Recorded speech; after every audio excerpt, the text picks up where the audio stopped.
Hello' student, আজিৰ অসমীয়া বিষয়টো তোমালোকৰ চাগে সকলোৰে ভালেই হৈছে। যথেষ্ট সুন্দৰ প্ৰশ্ন আহিছে আৰু মোৰ যিটো ভিডিঅ' দিছিল দেখা পাইছোঁ ইয়াৰ পৰা বহুখিনি কমন পৰিছে। এনিৱে এতিয়া মই অসমীয়া বিষয়ৰ কুৱেশ্যন পেপাৰখনৰ সমাধান আগবঢ়াবলৈ লৈছোঁ। তোমালোকে চাই যাবা এনচাৰখিনি কিমানখিনি শুদ্ধ হৈছে। মই গ্ৰামাৰ আৰু শ্বৰ্ট কুৱেশ্যনখিনি ইয়াত ছল্ভ কৰিম। ক বিভাগৰ 1 নম্বৰ কটো দিছে দশম শ্ৰেণীৰ শ্ৰেণীকোঠাত সোমোৱা শ্ৰেণী শিক্ষকগৰাকীৰ নাম কি? ইয়াৰ এনচাৰটো হ'ব প্ৰকাশ গোস্বামী। খ নম্বৰটো দিছে ফ্ৰম ভলগা টু গংগা কাৰ ৰচনা? ইয়াৰ এনচাৰটো হ'ব পণ্ডিত ৰাহুল সংকৃতায়ন। স্পেলিংটো নিশ্চয় তোমালোকে শুদ্ধকৈ লিখিছা। 2 নম্বৰ 2 মাৰ্কৰ দুটা কুৱেশ্যন দিছে। ক নম্বৰটো দিছে অসমীয়া জনগোষ্ঠীৰ ধাৰক বুলিলে কোনসকলক বুজায়? ইয়াত এনচাৰটো হ'ব অসমীয়া জনগোষ্ঠীৰ ধাৰক বুলিলে ঘাইকৈ, কছাৰী, চুতীয়া, কোচ, মেচ, ডিমাচা, দেউৰী, মিচিং, বড়ো, তিৱা, কাৰ্বি আদি লোকসকলক বুজায়। খ নম্বৰটো দিছে সৰ্বপল্লী ৰাধাকৃষ্ণনৰ বিষয়ে চমুটোকা লিখা। এইটো নিশ্চয় তোমালোকে লিখিছা। আৰু গ নম্বৰ দিছে ছাৰ এজন উদ্যোগী হ'বৰ বাবে শিক্ষাগত অৰ্হতা কেনেধৰণৰ হ'ব লাগিব? এইদৰে কোনে সুধিছিল? এইদৰে দশম শ্ৰেণীৰ ছাত্ৰ প্ৰীতমে সুধিছিল। আৰু ইয়াৰ উত্তৰত শিক্ষকে কি কৈছিল বুজাই লিখা। ইয়াৰ উত্তৰত ছাৰে কৈছিলে যে তুমি কোনটো দিশত উদ্যোগী হ'বলৈ বিচাৰিছা তাৰ ওপৰত তোমাৰ প্ৰয়োজনীয় শিক্ষাগত অৰ্হতাটো নিৰ্ভৰ কৰিব। নেক্সট 3 নম্বৰত উত্তৰ লিখা দিছে। এইকেইটা নিশ্চয় তোমালোকে কৰিছা, যিকোনো এটা কৰিব লাগে। এইখিনি মই কমন দিছিলোঁ। আৰু 4 নম্বৰ ক'ত দিছে কুঁৱলীয়ে প্ৰথমতে কালৈ ইমেইল কৰিছিল? ইয়াৰ উত্তৰটো হ'ব কুঁৱলীয়ে প্ৰথমতে অন্তৰংগ বান্ধৱী চেৰণলৈ ইমেইল কৰিছিল। খ নম্বৰ দিছে অৰুণিমা সিনহা কোনবিধ খেলত বিশেষ দক্ষতা আছিল? ইয়াৰ উত্তৰটো হ'ব অৰুণিমা সিনহাৰ ভলীবল খেলত বিশেষ দক্ষতা আছিল। 5 নম্বৰত চমু উত্তৰ লিখিবলৈ দিছে আটাইৰে মুখবোৰ শুকাই তেমি যেন হৈছে। কাৰ কি কাৰণত মুখবোৰ সোমাই তেমি যেন হৈছে? এই প্ৰশ্নটো দিছে অৰুণিমা সিনহা পাঠটোৰ পৰা। প্ৰকৃততে অৰুণিমা সিনহাহঁতে গোটেই যাত্ৰীসকলে যেতিয়া ডবাটোত ডকাইতি কৰিবলৈ ডকাইতসকল আহিছিল তেওঁলোকৰ কথা শুনি সকলোৰে মুখবোৰ শুকাই তেমি যেন হৈছিল। 6 নম্বৰ কুৱেশ্যনটো নিশ্চয় তোমালোকে পাৰিছা। 4 মাৰ্কৰ হৈছে, অলপ ব্ৰাইটলি এক্সপ্লেইন কৰিব লাগিব এনচাৰখিনি। নেক্সট কুৱেশ্যন নম্বৰ 7 দিছে পাহিৰ ককায়েকৰ নাম কি? পাহিৰ ককায়েকৰ নাম হৈছে পল। আৰু খ নম্বৰটো দিছে লেখকে বুঢ়েশ্বৰত কি আছে বুলি শুনিছে? ইয়াৰ এনচাৰটো হ'ব লেখকে বুঢ়েশ্বৰত নিউক্লিয়াৰ ৰিয়েক্টৰ আছে বুলি শুনিছে। 8 নম্বৰটোত চমু উত্তৰ লিখিবলৈ দিছে তেহৰানৰ প্ৰাকৃতিক অৱস্থা কেনেকুৱা লিখা। এইটো নিশ্চয় তোমালোকে পাৰিছা। 9 নম্বৰ কটো এইটো মই কমন দিছিলোঁ, আহিছে। আৰু খ নম্বৰ দিছে কোনজন ইৰাণ শাসকে কেনেদৰে ভাৰতবৰ্ষত বিভীষিকাৰ সৃষ্টি কৰিছিল? ইয়াত উক্ত ইৰাণ শাসকজনৰ নাম হৈছে নাদিৰ শ্বাহ। এইটো কিতাপত আছে তোমালোকৰ পেজ নাম্বাৰ 85ত পাৰস্যত এভুমুখী পাঠটোত। তাৰপিছতে কুৱেশ্যন নম্বৰ 10 দিছে মুখ-পাশ মানে কি? এইটো মই কমন দিছিলোঁ। মুখ-পাশ মানে হৈছে মায়াৰ বন্ধন। তাৰপিছত জিকিৰৰ ৰচক কোন? একেবাৰে চিম্পুল, সেইটো হৈছে আজান ফকীৰ। 10 নম্বৰ দিছে বৰগীতৰ 4টা লক্ষণ লিখা। এইটো পাৰিছা নিশ্চয়, কিতাপতে আছে। আৰু খ নম্বৰ দিছে উদাৰ ৰচুল লুকাই আছে মুমিনৰ। আৰু ইয়াত ৰচুল আৰু মুমিন শব্দ দুটাৰ অৰ্থ লিখা। ইয়াত ৰচুল মানে হৈছে আল্লাহৰ দূত অৰ্থাৎ ঈশ্বৰ প্ৰেৰিত পুৰুষ, আৰু মুমিন মানে হৈছে বিশ্বাসী মুছলমান। এইখিনি মই কমন দিছিলোঁ। নেক্সট আহোঁ 13 নম্বৰ কটোলৈ। জল, স্থল আৰু ক'ত দেৱতাৰ মহা অভিযান চলিছে? ইয়াত জল, স্থল আৰু অন্তৰিক্ষত দেৱতাৰ মহা অভিযান চলিছে। 13 নম্বৰ খটো দিছে অসমীয়াসকলে কিহেৰে তৈয়াৰী পেঁপা বজাইছিল? এইটো ম'হৰ শিঙৰে তৈয়াৰী পেঁপা বজাইছিল। গ নম্বৰ দিছে কবিয়ে কিমান বছৰ আগতে মানুহজনক লগ পাইছিল? ইয়াৰ উত্তৰটো হ'ব 25 বছৰৰ আগতে। কুৱেশ্যন নম্বৰ 14 দিছে বৰ শান্তিত আছোঁ এই প্ৰজাতিত কোনে কিয় এইদৰে কৈছিল বুজাই লিখা। এইটো মই কমন দিছিলোঁ, আহিছে, নিশ্চয় তোমালোকে পাৰিছা। আৰু 15 নম্বৰটোত দিছে উত্তৰ লিখিবলৈ 4 মাৰ্কৰ। এইখিনি নিশ্চয় তোমালোকে লিখিছা। ইয়াত মই অসমীয়া কবিতাটোৰ সাৰাংশ লিখিবলৈ দিছে, নিশ্চয় তোমালোকে সুন্দৰকৈ লিখিছা।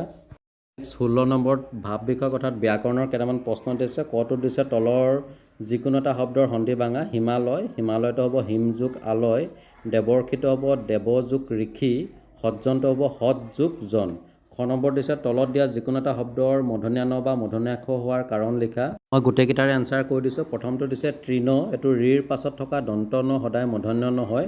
তাৰপিছতটো দিছে বিষণ্ণ, এইটো এনচাৰটো হ'ব ত বৰ্গযুক্ত কোনো বৰ্ণৰ লগত যুক্ত হ'লে দন্ত ন সদায় মূৰ্ধন্য হয়।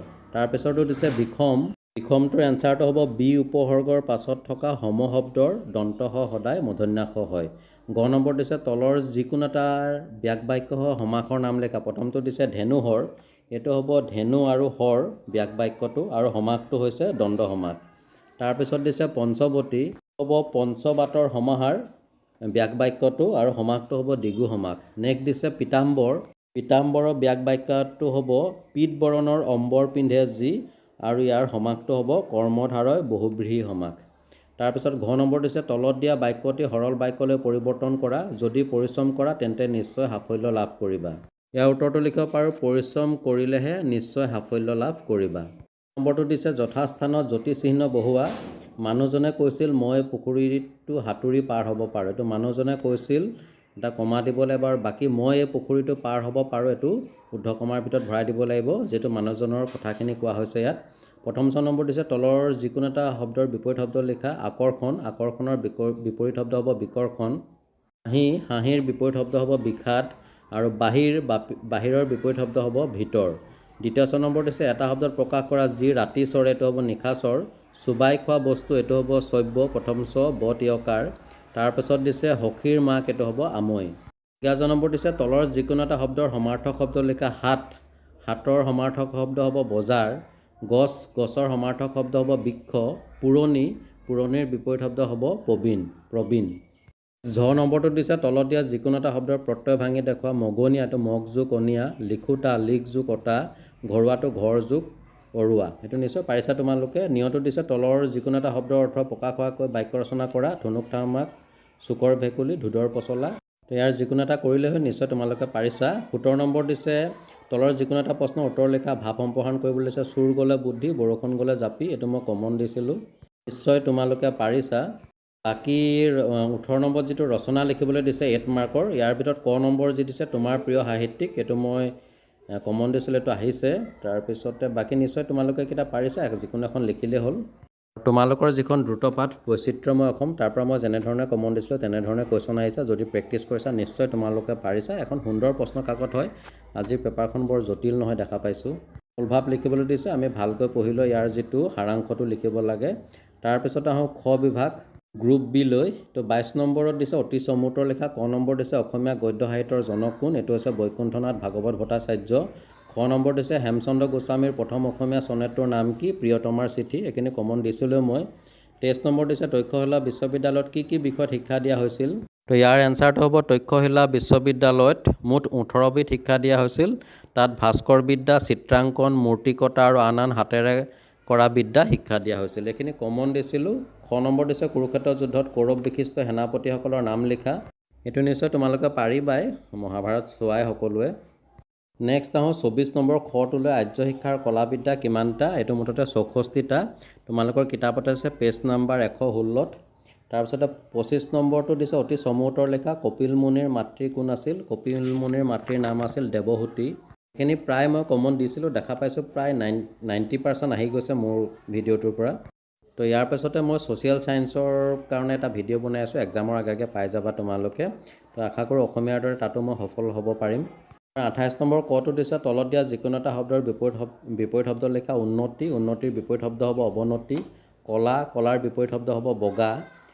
তাৰপিছত খ নম্বৰ দিছে তলত দিয়া যিকোনো এটা শব্দৰ বিপৰীত লিংগ লিখা। দৰা, এইটো বিপৰীত লিংগ শব্দ কইনা। ককা, ককাৰ বিপৰীত লিংগ হ'ব আইতা। খ নম্বৰ দিছে তলত দিয়া যিকোনো এটা শব্দৰ সমাৰ্থক শব্দ লিখা। বিপদ, বিপদৰ সমাৰ্থক শব্দ হ'ব দুৰ্গতি। নবীন, বিপৰীত শব্দ হ'ব নতুন। আৰু ঘ নম্বৰ দিছে অভি উপসৰ্গ ব্যৱহাৰ কৰি এটা বাক্য লিখা। তো অভি উপসৰ্গ ব্যৱহাৰ কৰি আমি অভিমান, অভিনয় এনেকুৱা ধৰণৰ শব্দ লিখিব পাৰোঁ। তাৰ পৰা এটা বাক্য ৰচনা কৰি দিলে হ'ল সেই শব্দটোৰ সহায়ত। নিশ্চয় তোমালোকে পাৰিছা। নেক্সট 19 নম্বৰ দিছে খালী ঠাইত উপযুক্ত অনুসৰ্গ বহোৱা। কামটো যত্নৰে কৰিবাচোন দিলে হ'ব ইয়াত। প্ৰথমটো দিছে তলৰ বাক্যটো শুদ্ধকৈ লিখা। কালিলৈ 1 বজাত আহিবা। ইয়াৰ এনচাৰটো হ'ব কাইলৈ 1 বজাত আহিবা। দ্বিতীয় নম্বৰ দিছে তলত দিয়া যিকোনো এটা শব্দৰ আধুনিক ৰূপ লিখা। বিগুতীয়া, বিগুতীয়াৰ আধুনিক শব্দ হ'ব ঠাট্টা কৰা। তাৰপিছত দিছে হোমৰন্তে, হোমৰন্তেৰ আধুনিক অসমীয়া শব্দ হ'ব হুঁৱৰী। একেবাৰে শেষত 29 নম্বৰ দিছে তলত দিয়া যিকোনো দুটা ছন্দৰ সূত্ৰ লিখি উদাহৰণ দিয়া। ঝুমুৰি, চৰণ, ছবি। এইকেইটাৰ এনচাৰ মই আগৰ ভিডিঅ'সমূহত দিয়ে থৈছোঁ। এইখিনি যথেষ্টখিনি কমন পৰিলে। ডিয়াৰ ষ্টুডেণ্ট, এয়া আছিল 10/2/2026 তাৰিখে অনুষ্ঠিত হৈ যোৱা মেট্ৰিক পৰীক্ষাৰ অসমীয়া বিষয়ৰ প্ৰশ্ন কাকতখনৰ সমাধান। তো ইয়াৰ জৰিয়তে বাকী কুৱেশ্যন ছাবজেক্টবিলাকলৈ মোৰ ফালৰ পৰা অশেষ শুভেচ্ছা থাকিল আৰু আশা কৰোঁ সকলোৰে ৰিজাল্ট ভাল হওক। তো পিছৰ কুৱেশ্যন পেপাৰখনৰ সলিউশ্যন ভিডিঅ'ৰ সৈতে পুনৰ লগ পাম। চাই থাকিবা RB লাৰ্ণ কাম এণ্টাৰটেইনমেণ্ট। আজিলৈ আহোঁ, ধন্যবাদ।